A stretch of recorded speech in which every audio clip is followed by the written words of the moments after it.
tonight we're going to be talking about spelling and writing using the brain friendly reading arm tapping. So if you have a child who you may think is a great reader, but just falls apart with spelling, then this is going to be something that's really going to interest you. My name is Kelly Rummel. I'm the director of programming for We Shall Read, but I think most importantly, the way I got into this work is I was introduced to Kristen through brain friendly reading because as a mother, I had a struggling reader. And even though I had a master's degree as a reading specialist, I had learned that I had to relearn the way I needed to teach reading. So I'm going to share with you tonight some of the strategies that I've learned through the BFR program, one of those being arm tapping or arm spelling. Before we get started tonight, some of you were here for the first 2 nights with Kristen. Some of you may not have been.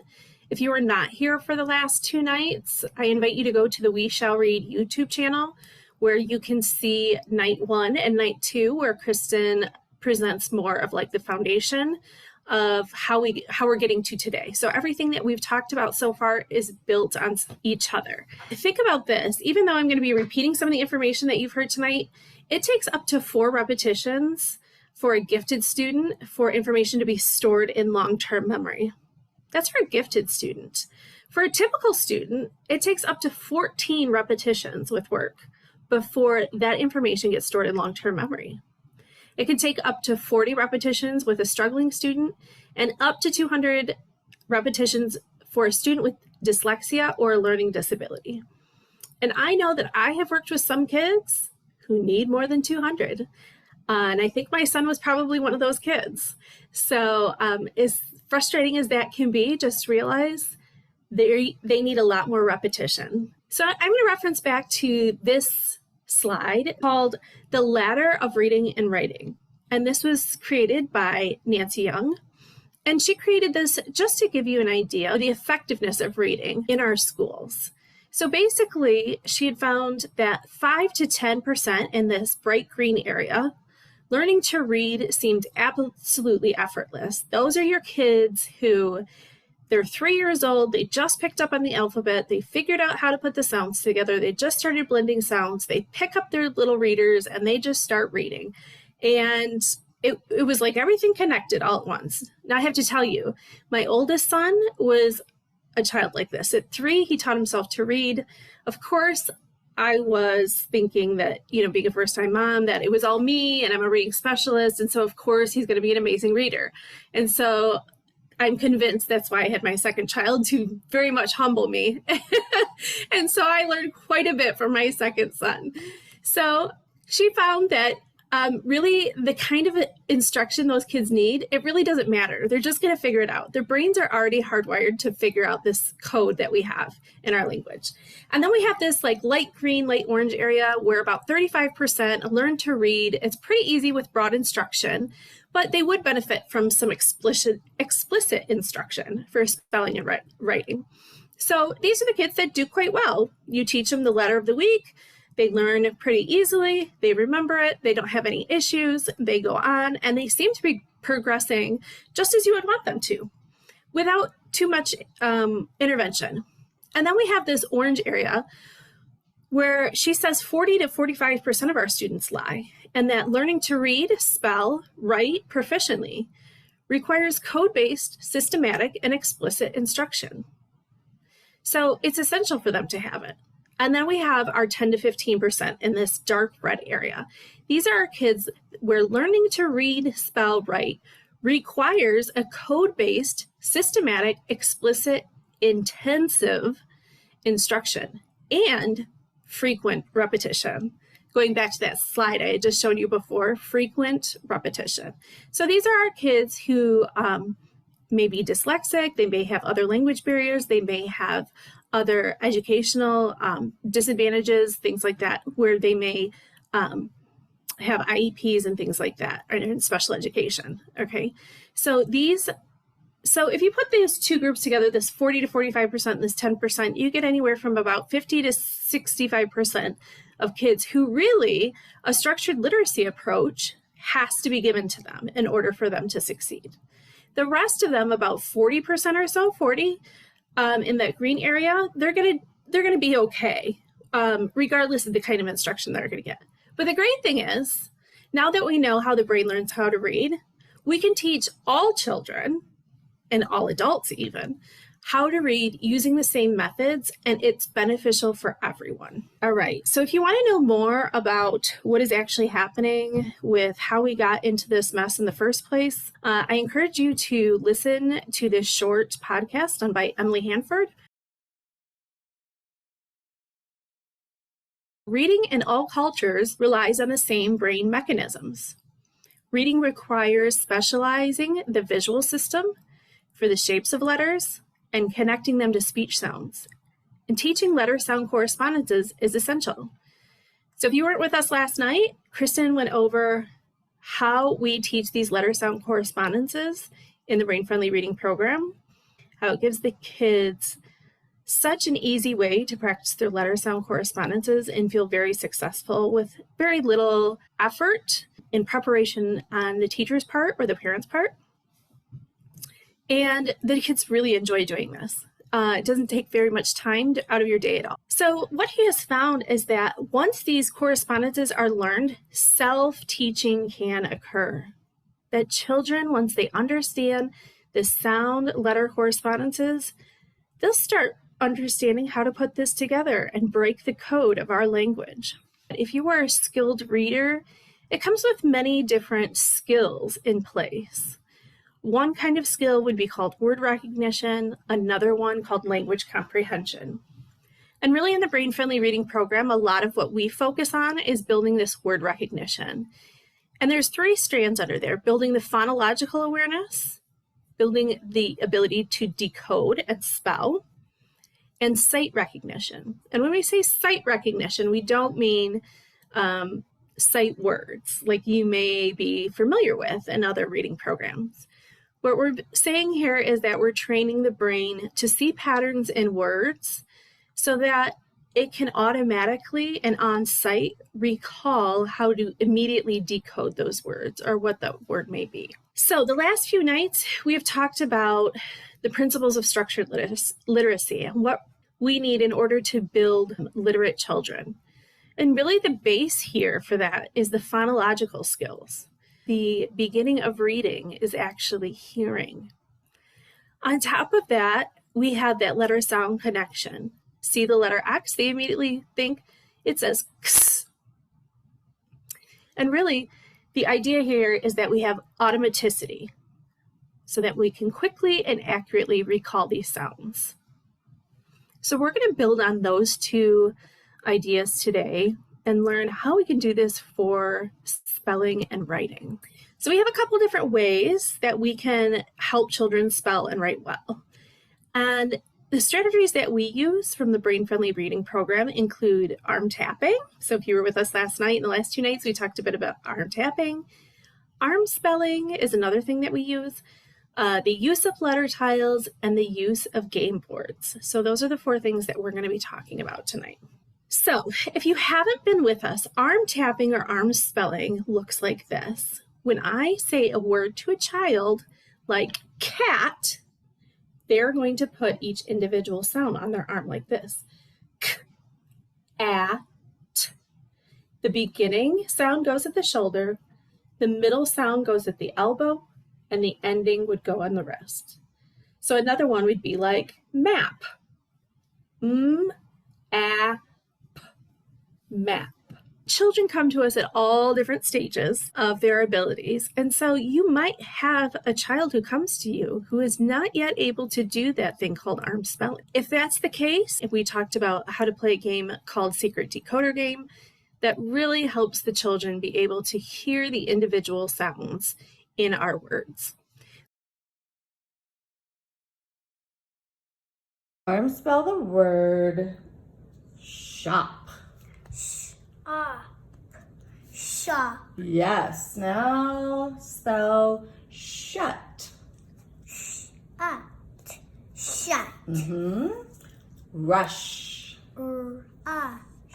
Rush. Let's do dish. Dish. Okay, one more. Let's do shed. Shed. Good job. So you see there that the child has obviously been working on arm tapping for quite some time.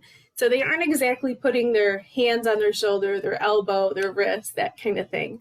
Although at the beginning they do, but she's feeling pretty confident now where she's just kind of like tapping 3 ways, right? One of the reasons that we use our arm for tapping out these sounds is because it's convenient, right? You have it right here. You don't need any special papers or chips. I know in my early teaching, I would use these things called Elkonin boxes. They were just little boxes and children would move a chip into a square for how many sounds they heard. But here, they can just tap it on out on their arm. Not only that, but it gives them this cross-body experience that their brain needs, okay? So it's convenient, it's easy, there's nothing to prepare, and it's helping their brain. Let's look at one more. So we're going to start with these 2 sounds. This word. Okay. Okay. Can you do these 2, please, for me? Okay. At. Great job. Now let's leave this sound here, and let's put another tile with it. Cat. Very good. Can you put it on your arm? Yes. At. Cat. Great job. Let's do that one. Cat. At. That one. Okay. At. Pat. Can we try this letter? Look at your chart. A bat. Say it again.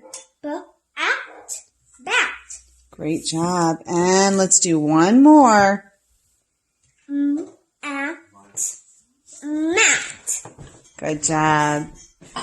So once children can break apart the words into their sounds and make an arm tap, then they can practice writing with letter tiles or in a sand tray or on paper. So here's just an example of one student doing just that. All right, so here's our object today. This is a fan. Can you arm spell fan? Fan. Perfect. And here's your 3 tiles. Can you build the word fan? Fan. And since you know how to write, you can choose a square on your bingo board to write fan. And sound it out while you do it. Great. Here's our next object. And I'm going to hand you the 3 letters. Give me your hand. There's the 3 letters. What is our object? Hat. Can you arm spell it? At. Awesome. What's at the beginning?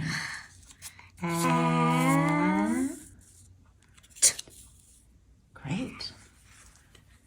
And sound it out. At. Awesome. Here's our last object. This is a map. Does that look like a map? Can you tell? And here are our last 3 letters. Can you arm spell map first? App. Map.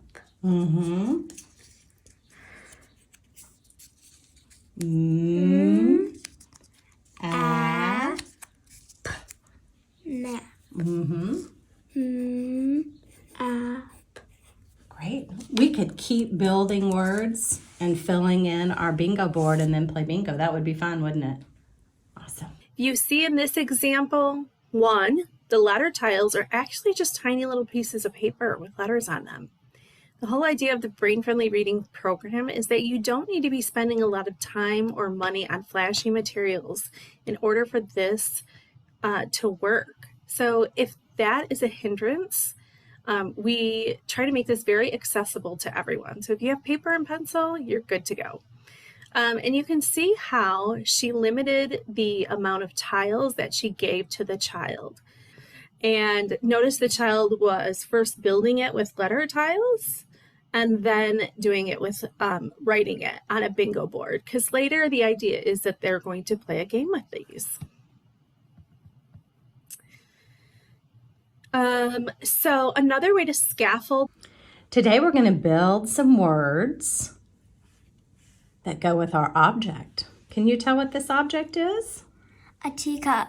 It is a teacup, isn't it? It's like for a dollhouse. We're going to call this a cup. Can you arm spell cup? Up. Cup. Awesome. And let's take a look at our letters. What sound did you hear first? C. You did. Watch what I do. K. What's in the middle? U. P. Do you want to pull it down?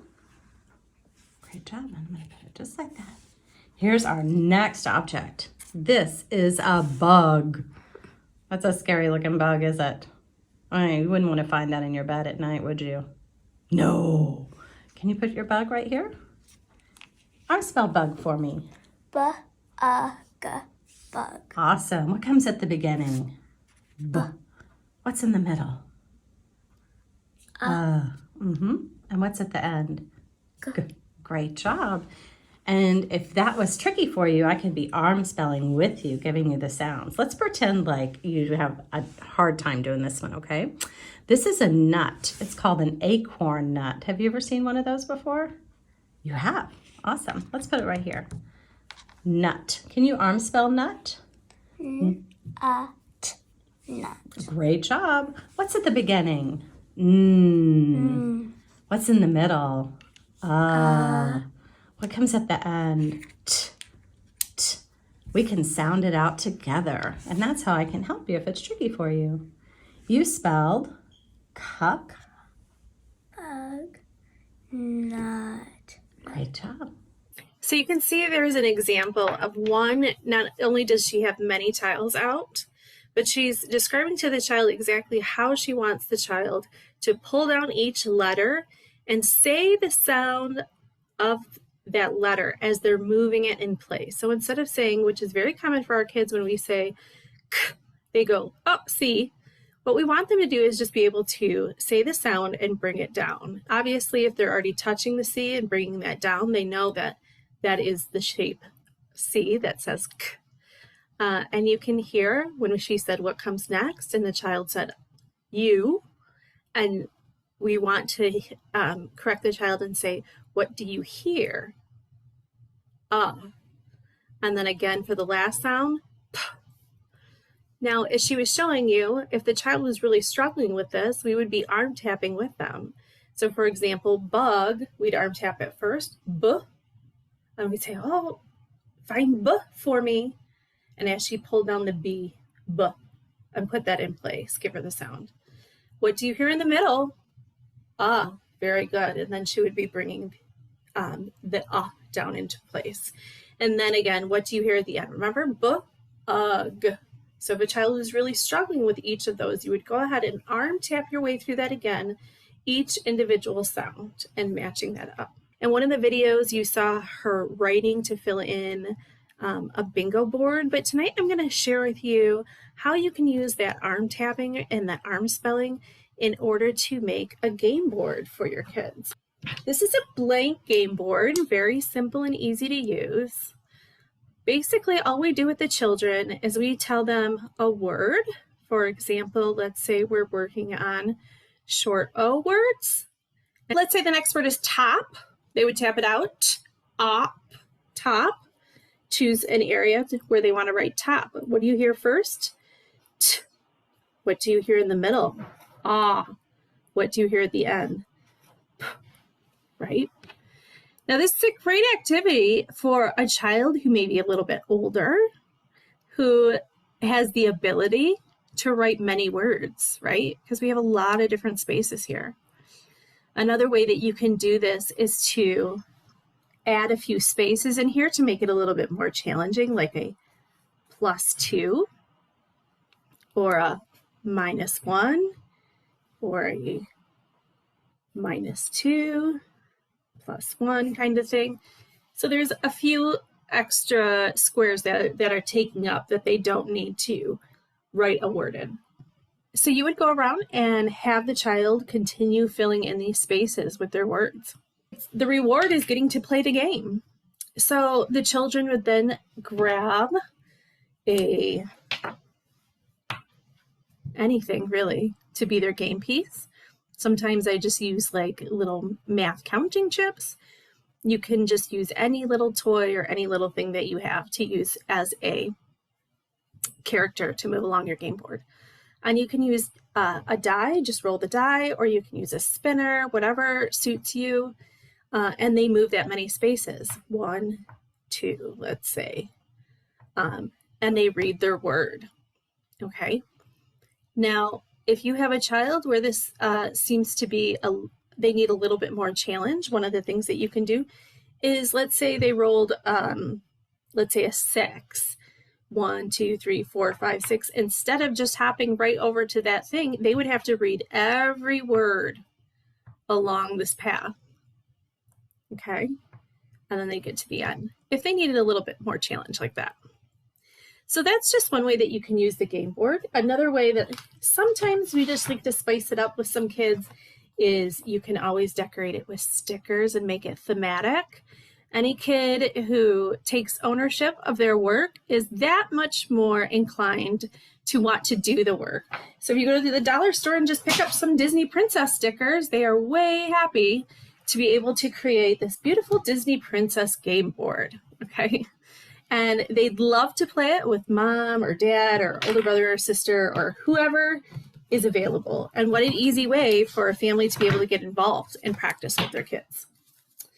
So the next way that we can practice our spelling is, even though the Brain Friendly Reading program comes with 2 games for every lesson, and you can just take out the game cards. One thing you can do is just take note cards, cut them in half. I didn't even prep, just because we want to show you that you don't have to prep either. It's that quick. And then they can go ahead, and when you gave the child a word, the child would write their word on a card. Let's say got, g, a, t, right? And you, as the tutor, or the parent, or the teacher, would write a copy over here so that you would have 2 of the same words. And this is because the plan is to play Go Fish with these words and make matches with these words. You can also play a memory game with these words after they have written them.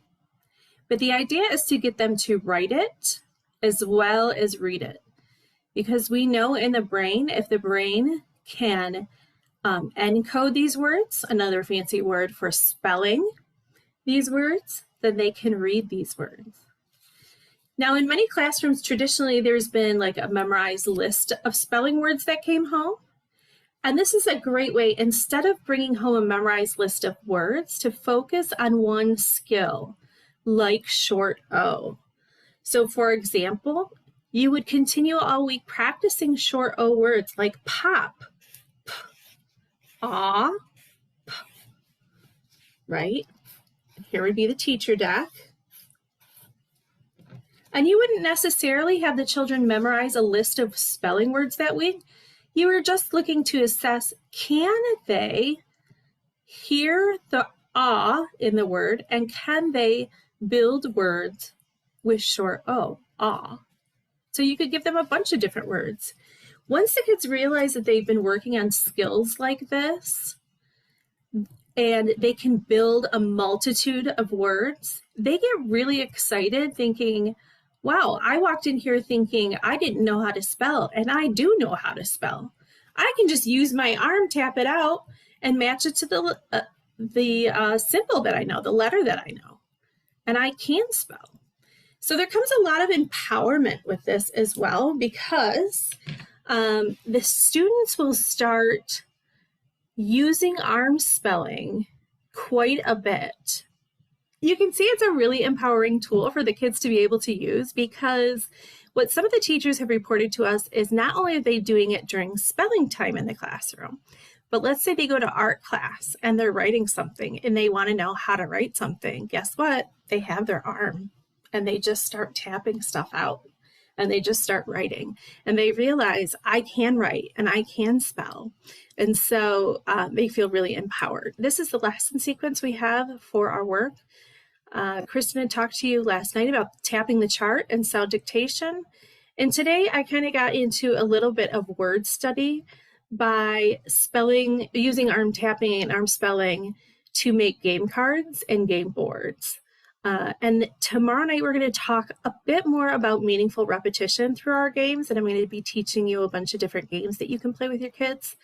The kids love that they're doing meaningful work using repetition, or meaningful repetition, playing games that work.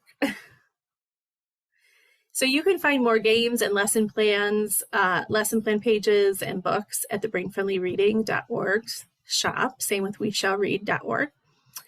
And we have a ton more videos. If you're more interested in seeing some videos, we have tons of videos on the Brain Friendly Reading YouTube channel, as well as the We Shall Read YouTube channel. We have Tools in 10, which is a quick 10-minute PD that's recorded on different topics. And we also have a place that's called Tips for Tutors, where we have experienced tutors share how to establish and be successful in your tutoring business.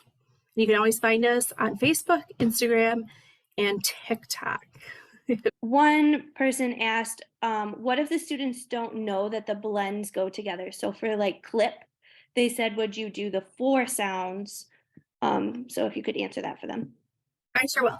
So in our program, if I'm asking a child to tap a word with a blend, they would not be asked to do that until they had much practice with their blends chart. So I would not be asking a child to tap a word or build a word in which I had not shown them how to do. The first part of our lessons are always tapping the charts. So I would be referencing the charts that they had been tapping. So no, I don't separate it because I'm going to teach them the blends before we get started doing that. And another person asked, for left-handed students, do they cross over their dominant hand? They mentioned the Orton Gillingham training says they kind of start at their right wrist and go up. So she was wondering about the left-handed students.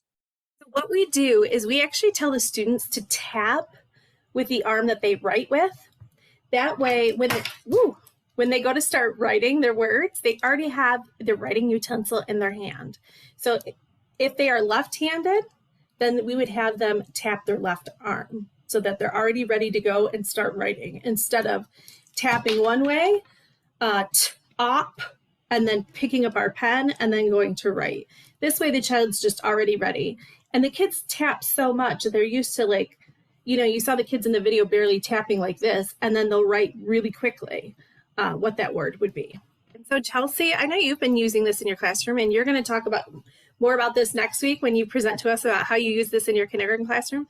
But can you share with us a little bit more about what you have seen now that you've incorporated arm tapping and spelling into your lessons? Yes, actually, our old principal is now our reading specialist. And she came to me specifically at the end of the year because they do a little spelling thing that is just on their end. I don't do like a spelling test or anything weekly. So I didn't really have any data to support that. But she came to me with her data and she was like, what are you doing? Like, your kid scored huge on the spelling. And I'm like, we're arm tapping. We start with the chart tapping, when we get to the arm tapping, and we're writing letters every day. We're writing CBC words all year long until it is really drilled in their brain and it just flows. Like you said, they tap on the arm they write with. We're writing with whiteboards on the carpet every day. So even without doing like spelling drills and spelling tests, it just comes naturally to them now. And I have not been able to say that in the past 10 years. So yay. Yay, that's wonderful. And it's great when other people see that it's working because, some of these strategies are they're really simple, right? Like, it can't be that simple, right? When we're usually as teachers presented with, big ideas and big hard things to learn and, flashy curriculums and whatnot, that really this could really move my kids up. And I've seen it for years and years and years with some of the most dyslexic kiddos and adults, I should say. And it works every time. And it's so great that they feel so empowered to become better spellers and readers.